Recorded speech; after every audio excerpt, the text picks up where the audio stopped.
4 marigold biscuit தான். இருங்க. எவ்வளோ ஆச்சு?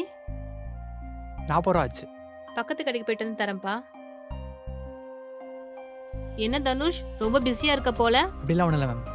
உங்களுக்கு என்ன வேணும்? நேத்து காலேஜ் கூட வரல, அவ்வளவு பிஸியா பொட்டலம் கட்டிட்டு இருக்கியா? உடம்பு சரியில்லை மேம். உடம்பு சரியில்லாத அளவுக்கு வேலை பார்த்துட்டு இருக்கியா? இல்லை மேம். அடுத்த வாரம் எக்ஸாம் வருது, படிச்சியா? அதெல்லாம் நான் படித்து பாஸ் ஆயிடுவேன் மேம். இந்த மாதிரி வேலை பார்த்துட்டு படிக்கிறவங்க லட்சணம் என்னன்னு எனக்கு நல்லா தெரியும். எத்தனை பேரை நான் பார்த்துருக்கேன். எங்க உங்க ஓனர்? வெளியே போயிருக்காரு மேம், பொருள் வாங்கிறதுக்காக. ஓ, பார்ட் டைம் எம்ப்ளாய ஃபுல் டைம் எம்ப்ளாய மாத்திட்டாரா? மேம் ப்ரோக்ரஸ் கார்டை வாங்க உங்க அண்ணன் தானே வருவாரு. அன்னைக்கு பாத்துக்கிறேன். போ, 1/2 கிலோ உளுந்த பொட்டலம் கட்டி எடுத்துட்டு வா. சரி மேம்.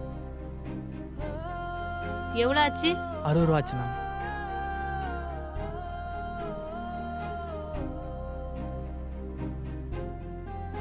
100ல 60 போச்சுன்னா எவ்வளோ?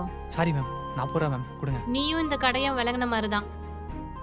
ஆச்சி அதிரசமாவு வழங்கும் ஷாலினி ஸ்டோர்ஸ்.